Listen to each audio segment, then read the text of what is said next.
So మొన్నటి నుంచి కూడా అసలు మనం కొన్ని డిజిట్స్లలో అసలు ఎలాంటి బెనిఫిట్స్ అయితే మీకు ఎన్ని బుక్స్లలో చాలామంది బుక్స్లలో రాస్తున్నారు, దాంట్లో మనం చదివి తెలుసుకోవచ్చు. కానీ దాని నెగిటివ్ పాయింట్స్ ఏంటనేది మనకు ఎవరు చెప్పట్లే. అదొకటి మనకి ఇబ్బంది అనిపించే మన ప్రేక్షకుల కోసం మనం ఇవాళ ఈ టాపిక్ అనేది కూడా మనం మొన్నటి నుంచి లాస్ట్ వీక్ నుంచి చేస్తున్నాం. మంచి స్పందన అనేది మనకి మన క్లయింట్స్ నుంచి ఉంది. కొత్త వాళ్ళు కూడా కనెక్ట్ అవుతున్నారు. నిజంగానే గురుగారు మాకు ఇలాంటి ప్రికాషన్స్ తెలియకనే మేము ఎన్నో కొన్ని వేలు లక్షలు లాస్ అయ్యాము. కానీ ఇక్కడ వీళ్ళకి పాపం తెలియకపోవటం ఏంటంటే కొన్ని సందర్భాలలో కొన్ని నేమ్ నెంబర్స్ కాంబినేషన్ ఉన్నప్పుడు మనం హోమంలో కూడా పాల్గొనేటప్పుడు ఆ నక్షత్రం మనకు కలిసి వస్తుందా లేదా, ఆ తిథి కలిసి వస్తుందా లేదా, నేను ఒకవేళ చండీ హోమంలో కూర్చోవాలనుకుంటే ఎలాంటి డైరెక్షన్లో కూర్చోవాలి, ఇవి కూడా పాపం వాళ్ళకి తెలియదు.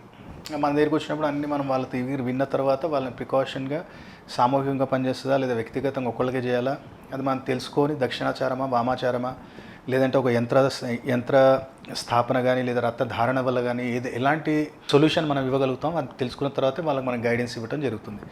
సో మనం చెప్దాం ఇంతకుముందు కూడా. సో ఇవాళ మనం తెలుసుకోబోయేది ఏంటంటే 5-14-23. ఒకవేళ నీ పేరులో 5 అక్షరాలలో 14 అక్షరాల్లో 23 అక్షరాల్లో కానీ ఒకటి సంఖ్య వచ్చింది, దీన్ని బుధాదిత్య యోగం అంటాం. బుధుడు ఆదిత్యుడు అంటే బుద్ధి బలంతో స్థిరత్వమైన రవి సంఖ్యను కలిపాము అంటే ఒక ధీరుభాయ్ అంబానీ. 14 అక్షరాలలో ఆయనది 1 నెంబర్ ఉంటుంది, మీరు క్యాల్కులేషన్ వేసుకొని చూడవచ్చు. అందుకని నేను ఇంతకుముందు ఏమన్నాను, బుధుడు ఏంటంటే మనకి వాణి శుద్ధి. ఇప్పుడు వాణికారకుడు బృహస్పతి, వాణిని సున్నితంగా వినిపించేది రాహు, ఆ వాణిని నిరంతరంగా మాట్లాడే శక్తి ఇచ్చేది ఏంటంటే రాహు బుధుడు. సో ఇక్కడ బుధుడిది ఏంటంటే నలుగురిని నువ్వు ఇన్స్పైర్ చేయగలుగుతావు. ఎప్పుడైతే బుధుడితో కలుపుకున్నావో అంటే బుధుడు ఆదిత్యుడు ఎప్పుడైతే కలిశాడో బుధుడు నీ బుద్ధి బలాన్ని ఎదుటి వ్యక్తికి చూపిస్తాడు. ఇప్పుడు ఆమె ధీరుభాయ్ అంబానీ గారు వచ్చారు, నా దగ్గర ఈ విజన్ ఉంది, నెక్స్ట్ 15 years 20 yearsకి నా దగ్గర ఈ విజన్ ఉంది, ఆ విజన్కి నాకు స్టాండర్డ్గా సపోర్ట్ కావాలి, మీ అమౌంట్ నాకు ఇవ్వండి, నేను ఇన్వెస్ట్మెంట్ చేస్తాను, మీకు రిటర్న్స్ ఇస్తాను అన్న ఒక ఆలోచన, వాళ్ళకు ఒక స్థిర నిర్ణయం తీసుకునే ఆలోచన ఈయన క్రియేట్ చేయగలిగాడు. ఎందుకంటే ఈ బుధాదిత్య యోగం అంటే ఆయనకి 14 అక్షరాలలో ఒకటి సంఖ్య ఉంటుంది. సో అద్భుతం. 5 అక్షరాల్లో ఒకటి వచ్చినా 14 అక్షరాలలో ఒకటి వచ్చినా సరే కానీ తిరిగి ఉండదు, వాళ్ళు అనంతం సంపాదిస్తారు. అయితే ఎప్పుడైతే ఇక్కడ నువ్వు గ్యాంబ్లింగ్ మొదలు పెడతావు, నువ్వు బిజినెస్ చేసుకో, ఫేర్గా చేయి.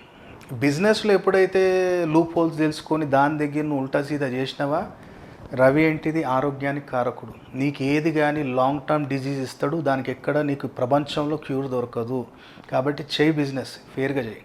కానీ లూప్ హోల్స్ తెలుసుకొని దీన్ని అడ్డగోలుగా నేను చేసుకుంటాను, నేను అడ్డగోలుగా సంపాదిస్తా అంటే వీళ్ళు అడ్డగోలుగానే ఆరోగ్యం తీసేస్తారు. కాబట్టి ఫస్ట్ జాగ్రత్త ఇది. సెకండ్, ఈ సంఖ్యలో ఉన్నప్పుడు నీ స్థాయి వాళ్ళు, నీ అత్తగారు కావచ్చు, నీ మామగారు కావచ్చు, నీ చుట్టాలలో ఎంత చిన్న స్థాయిలో ఉన్న వాళ్ళే బయట వాళ్ళకి తర్వాత ప్రిఫరెన్స్. వీళ్ళు ఏం చేస్తారంటే ఫస్ట్ సొసైటీలో చూపించుకోవాలనుకుంటారు వీళ్ళు. అది కాదు వీళ్ళు చేయాల్సింది. ఫస్ట్ నీ కింద వాళ్ళు ఒకనొకప్పుడు నీకు వాళ్ళు ద్రోహం చేసినా సరే కానీ, రవి ఏంటి నవగ్రహాలకు అధిపతి, బుధుడు ఏంటి రిలేషన్ కారకుడు, చలో మాఫ్ కర్ దో ఎక్ బార్, క్షమించేసి ఒకసారి, సెకండ్ ఛాన్స్, సెకండ్ సార్ మోసం చేసి దూరం పెట్టేసి. అలాగే చుట్టాలలో ఏదైనా విండింగ్ తీసుకున్నావంటే వాళ్ళకి ఫేర్గా ఉండు. వాళ్ళని మళ్ళీ మోసం చేసి వాళ్ళకి నువ్వు 10 రూపాయలు పెట్టినావు, నాకు లాస్ అయిపోయింది కాబట్టి 6 రూపాయలు అంటే ఆ 4 రూపాయల దగ్గర రేపు నేను 4 లక్షలు పోతాయి. అది జాగ్రత్త ఈ నెంబర్ ఉన్నప్పుడు. నెక్స్ట్ 5 digitsలో 2 నెంబర్ అంటే 14 digitsలో 2 నెంబర్ అన్నా 5 digitsలో 2 నెంబర్ అన్నా మళ్ళీ బుధుడు చంద్రుడి యొక్క సంఖ్య.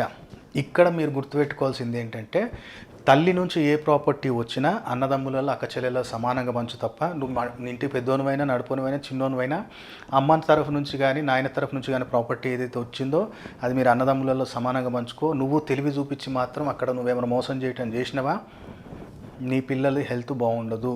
ఫిజికల్ హ్యాండిక్యాప్ పుట్టే పిల్లలలో చాలామంది వాళ్ళ డేట్ ఆఫ్ బర్త్, వాళ్ళ నాన్న డేట్ ఆఫ్ బర్త్ ఇది ఉంటుంది, లేదా పేర్లలో కానీ ఈ సంఖ్య ఉన్నప్పుడు వాళ్ళు మోసం చేస్తారు. వీళ్ళు ఫిజికల్ హ్యాండిక్యాప్గా పుట్టడం, లేదా వీళ్ళకి మాట సరిగ్గా రాకపోవటం, లేదా విద్యలో రాణించలేకపోవటం అనేది కంపల్సరీ వీళ్ళకి ఉంటుంది. లేదు అంటే లాస్ట్ వీళ్ళ పిల్లలు పెద్దగైనాక రిలేషన్షిప్ బాగుండదు, వాళ్ళు విడిపోతారు, వాడు ఎక్కడికో అజ్ఞాతానికి వెళ్ళిపోతాడు. చాలా జాగ్రత్త ఉండాలి ఈ సంఖ్య ఉన్నప్పుడు. నెక్స్ట్ 5/3 అంటే 14 అక్షరాలలో ఇప్పుడు 14 digitsలో 30 వచ్చింది, లేదా 14 digitsలో 39 వచ్చింది. ఇది 3 సంఖ్య. ఇది 5/3 కూడా చాలా జాగ్రత్తగా ఉండాలి.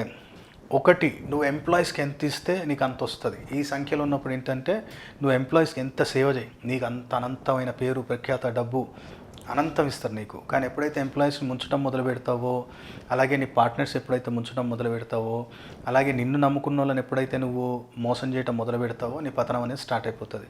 ఈ సంఖ్య అనేది బుధుడు రిలేషన్, బుధుడు బుద్ధిబలం, గురువు నీ భాగ్యకారకుడు, నీ వ్యయకారకుడు, గురువు నీ సొసైటీలో పేరు ప్రఖ్యాత తెచ్చేటోడు, గురువు నీకు నీ నెక్స్ట్ జనరేషన్స్ కూడా అనంతం డబ్బు పేరు ప్రఖ్యాతి ఇచ్చిపోయేటోడు. కానీ ఆయన మిస్యూజ్ చేసినామంటే ఆయన మొత్తం పతనం చేసేస్తాడు, నీ వంశానికి కూడా నామరూపాలు లేకుండా చేస్తాడు. కాబట్టి ఈ 14 డిజిట్స్లో 3 నెంబర్ ఉన్నప్పుడు చాలా జాగ్రత్తగా ఉండాలి. నెక్స్ట్ 14 డిజిట్స్లో మనకి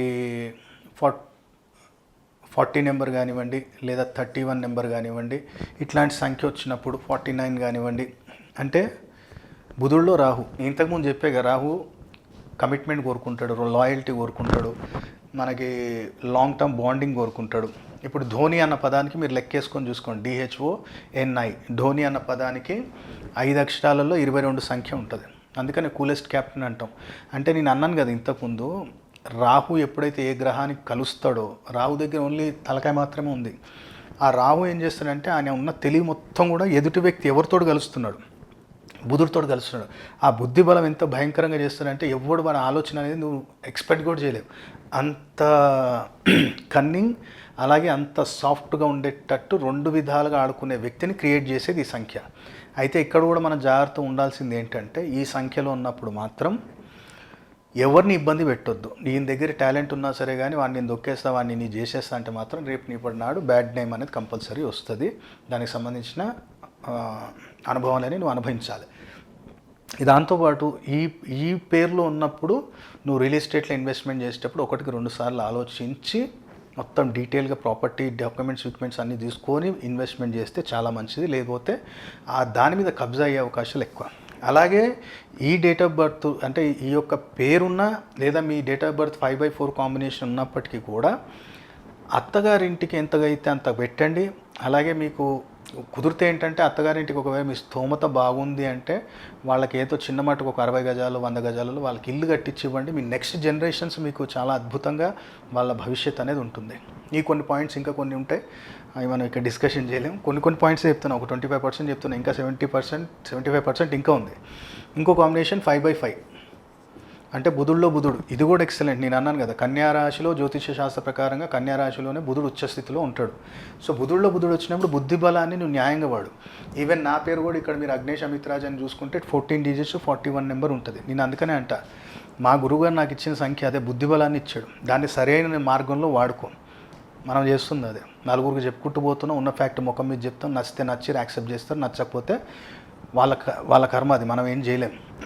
ఎందుకంటే మన చెప్పే బాధ్యత మాది. అక్కడ ఏమైనా తప్పు జరుగుతుంది అంటే దాన్ని అవతల వ్యక్తి చెప్పట్లేదు, మనం చెప్దాం, మన బాధ్యత. వాళ్ళు పాజిటివ్గా రిసీవ్ చేసుకుంటే ఓకే, ఇంకా నెగిటివ్ అనుకుంటే మనం ఏం చేయలేము. ఎవరిని భయపెట్టే అవసరం మనకు లేదు. ఇక్కడ ఉన్నదే నేను ఎక్స్ప్లెయిన్ చేస్తాను, దానికి సంబంధించిన నేను ఎక్స్ప్లెనేషన్ కూడా నేను ఇస్తాను. పలానా నెంబర్ డెఫినేషన్ చదువుకో, నేను చెప్పిన తప్పు అయితే ఆ రోజు నాకు గల్ల పట్టుకుని అడుగు. సో ఈ బుధుడు వచ్చినప్పుడు కూడా ఒకటే, అన్న చెల్లెలతో రిలేషన్ బాగుండాలి. సొసైటీలో ఎక్కడ కానీ కమిట్మెంట్ ఇచ్చినప్పుడు కమిట్మెంట్ ఎక్కడ కానీ మ్యాక్సిమం వదలొద్దు. మ్యాక్సిమం ప్రాపర్టీ ఏం పెట్టినా పిల్లల పేరు మీద కానీ భార్య పేరు మీద పెట్టుకోవాలి ఈ సంఖ్య ఉన్నప్పుడు. అలాగే అయినంత వరకు సొసైటీలో నీకు సంపాదించిన వరకు మ్యాక్సిమం ఒక 10% నువ్వు బయటకి ఇవ్వాలి. అది ఎవరు ఇస్తున్నా ఏం చేస్తున్నా అమిత్రాజ్ పరిచయం ఉన్న వాళ్ళు వాళ్ళకి తెలుస్తుంది.